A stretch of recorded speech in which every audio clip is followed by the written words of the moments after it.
Hi, this is Dave and welcome to the Table, a series of videos where I review and discuss various board and card games, looking at them from a family's perspective. Today we're going to be taking a look at Overlords from Pass That Chit. Now normally I have a copy of the game to show you right up front, but I only have a prototype for this one, so we'll see a little bit more of the card game when we get into it, and those cards do not reflect the final artwork. Anyways, Overlords is a card drafting and memory game where between 2 and 4 people work to draft cards to build their strongest army in order to score points. Let's take a look at the game and how it's played, and I'll come back and I'll give you my thoughts. Okay, inside of Overlords there's going to be a deck of 90 cards plus one Overlord card, which I have over on the left. I just wanted to make note that the cards that are used in this review do not reflect the final product. These are an advanced copy prototype that I am using for my video. In Overlords, you are going to be drafting cards and revealing them and passing the hand to your left in an attempt to build an army. Your army is going to be made from this deck of monster cards and hired hands. And the way you're going to score points is going to be based on the value of each of the types of cards that you draft and the requirements that they have in each. So I want to quickly go over the types of monster cards and the types of hired hands that are in the game. First of all, there's going to be a Cyclops card, and the Cyclops is worth 6 points if you only draft one. Otherwise, he's going to be worth 2 points each for the number that you have. Second, there are zombies, and the first one is worth 1. If you have 2, they're worth 4. 3 of them are worth 9. 4 are worth 12. All the way up to when you have 6 of them, they're worth 24 points. So something you might want to grab. Next, there's Minotaurs, and you're going to want to grab as many of these as you can. And the most are going to score 24 points if you have the second most, 16, and third most will be 8. And then there's the Chimera, and if you draft a set of 3, you'll get 12 points. Otherwise, they're 2 points apiece. And the Orthrus, if you have a set of 2 of them, you'll get 7 points. Otherwise, they're 2 points each. Now the Undead Warrior, there are 3 different types in the deck. There's some that are worth 1 point, some that are worth 2, and some that are worth 3. If you can draft a set of 1, 2, and 3, one of each, you will get a 6-point bonus. And then finally the Hydra, depending on the number of them that you have, they're worth 3 if you have 1, 7 if you have 2, 12 if you have 3, 18 if you have 4, and 25 if you draft 5.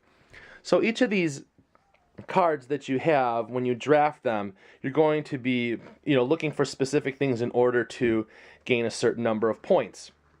Now the rub is when you play the game that when you draft, every time that you reveal them, you place one card on top, so you have to have a bit of memory to remember what you draft. Now in the game also comes with these hired hands, which you can use, and when they're drafted, they're played off to the side and can be played to give you various benefits. For example, the first one here is the Lich King, and it says opponents reveal their hands and you may swap any or all hands. So you can use the Lich King to take somebody else's hand.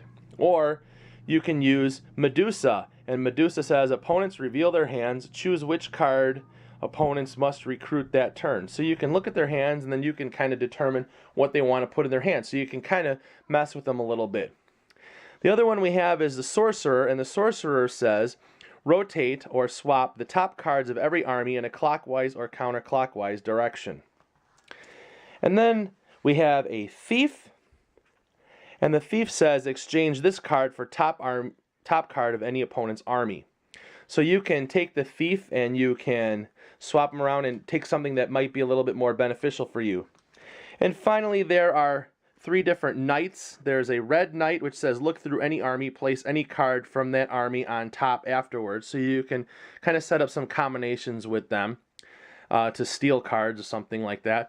And then we have the blue knight, which is recruit any card from the draw pile, place blue knight card in draw pile and reshuffle. and then finally recruit 2 cards, then place this card back into hand. So you can use these guys to do a few different things in order to manipulate the army that you draft to make it to your benefit to get the most points. So now that I've explained a lot of the cards and what's in there, I'm going to show you a quick playthrough as to how the game flows, and then I will give you my thoughts. Okay, I've gone ahead and I've set up Overlords for a 3-player game, and what I did was I took 7 of the 14 hired hand cards and I shuffled them in with the 68 monster cards so that when we start play there are 75 cards in the deck to start the game. Now, with the hired hands, there's 14 of them that come with the game, and you only use 7. So there's 2 of each of the type in there, so you can vary the types of hired hands that you want in there from game to game in order to change it up and give the game some variety. So I put 1 of each in here for this purpose, and the other 7 are set off and they're not used during the game. Once we have the game set up, we have dealt a starting hand of 8 cards for each player. And then what I will do is I will take this Overlords card and I will give it to 1 player here. And that could be done at random. We can just start it. What the Overlords card does is at the start of the turn, whoever is holding the Overlord card in their hand will be able to play their hired hand's ability first if they have one. So it's kind of who gives it initiative. It's an initiative marker. The card cannot be drafted and it's always passed with the hand. At the end of the round, the Overlord's card will stay with whoever has it, and it will start the next round. So it's always passed around from round to round. Now, gameplay is going to be, it's very simple. What you will end up doing is each player will take their hand of cards, they will draft 1 card, and they will place it face down in front of them. Each player will do this at the same time. They will look at their hands, they will draft a card, place it face down. Once they have done that, they will all simultaneously reveal their cards that they've drafted, and then they will place pass their hands to the left. So, for example, here in our starting hand, we will look through what we have, and there's a Minotaur here, and these are worth a lot if you have a bunch of them, so I think we're going to draft him first. So I'll draft him, place that there. This one here will draft the card, place it down in front of him. And this one over here will draft the card and place it down in front of him. Once everybody has drafted, they will all simultaneously reveal their cards, and then everyone will pass their hand to the left. And they will go through and repeat the process. They will draft the card, and for example here, maybe I'm going to draft this Medusa card. She's a hired hand, so I can explain what she does. So I'll draft her. I'll put her down here. The other players will in turn draft the card.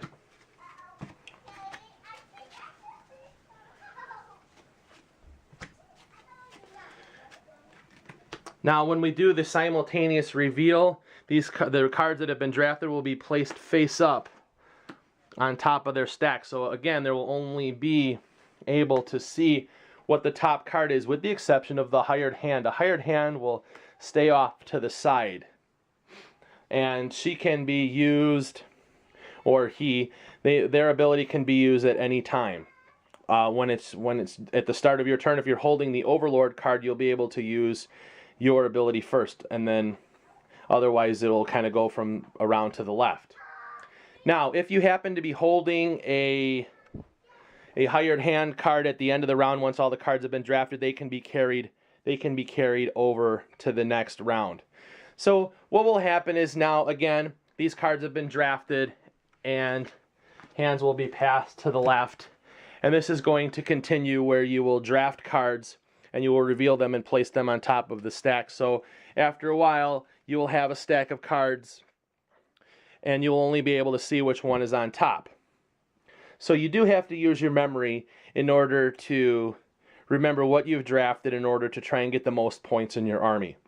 This is going to continue through for a total of 3 rounds. So you'll start off with your initial 8 cards dealt to you. You will draft those. Another 8 cards will be for each player will be dealt from the draw deck. Those cards will be drafted, and then finally on the third round, there will be another 8 cards dealt to each player, and those will be drafted. At the end of the third round, you will add up all of your points, and whoever has the most points wins the game. Okay, let me give you my thoughts on Overlords, and there's a couple things that I want you to know right up front. First of all, this game won 3rd place in the Game Crafter Micro Game Challenge, so congratulations to the designer in being able to create this game and have it put out there for you guys to enjoy. And secondly, I wanted to let you know up front that I have had some experience with Overlords before, and that was involved in some play testing for the game in a previous version before what I showed you today. So I was involved in an earlier version and then provided some feedback, and some changes were made to the game, and so it is different than the version that I had played before. With that being said, Overlords is an interesting game. It's a micro game, so you have to look at it for what it is. It is a micro game. If you're looking for this game to give you the same amount of fulfillment and challenge as if you were playing a full-on game, you're not going to be getting that. This is a micro game. There were specific requirements for this game to be made, and that was how this game was developed. Now, this game has some strengths to it, and that is, number one, it is a card drafting game. So this is going to appeal to people who like to play card drafting games, such as Seven Wonders or Seasons, or in particular, there are people who play Magic the Gathering. They often engage in draft type play as well. So those are the people who the primary audience is going to be drawn to this particular game. And secondly, it is a memory game. So this game, you really do have to think as you're drafting cards what you've selected, and you have to remember what you've placed into your army. And the only clue that you really have is the top card of your army is the face up. Everything else is placed on top of it, so you won't ever be able to look at that again. So you do have to remember it. So this game, one of the other strong points too is the artwork on this. I really like the artwork. There's a lot of good design that went into it. I like the color. My favorite card, and I've said this from the beginning to people who have heard me discuss this game before, the Chimera card I think is the coolest artwork in the whole deck. I really think that with the lion head and everything else on there, just the artwork is really great. So that's my favorite one. I just think that the rest of the cards also are good, but that one just stands out to me as my favorite. Now, looking at this game from a family perspective, the strongest point in here for if you're going to use this or invest in this game for your family is the memory aspect of this game. Drafting the cards and passing them around, you do have some decision making there, but once you select the cards and you pass them, you only have the top card on top of the stack to look at. So you have to remember what you have placed in there before. Now you're going to have this passed around, these cards passed around 24 times. So you're going to have, at the end of the game, you're going to have 24 cards in your deck. So there's a lot in there to remember. So and so each one of the cards, again, they have requirements as to how they score. So you're going to have to remember you're only going to want to draft one Cyclops because he gets the most points for one. Otherwise, they're not as valuable, and so on and so forth. And then the other aspect too is the decision making when you decide to select those hired hands. When are you going to use them, and how are you going to use them? So there's quite a bit of meat to the game that way. Now this game can be played in either 2 players, 3 players, or 4 players. So when you're playing with 2 players, you actually have a dummy hand that's set up, and then it's going to be controlled back and forth by the 2 other players. So you kind of have an AI player in there. And I'm not so wild about that. And in all fairness, I have not tried it as a 4-player. I've played this game between 2 and 3 players, and I like the 3-player a game the best, because everybody is responsible for just drafting a card and passing it, and I happen to like that one the best. So that's kind of where I feel that the game is the most enjoyable. So for me overall in this game, I'm so about card drafting. So to me it's not my favorite game. I'll play it, but again, for those of you who enjoy card drafting, this is going to be a game that will appeal to you. So if you would like to engage in drafting cards and trying to build an army and have the most points so that you can be the supreme overlord, then I encourage you to check out a copy of Overlords right now. Okay, that's it for now, and thank you for watching, and join me again next time as we look at another game and see how it makes it to the table.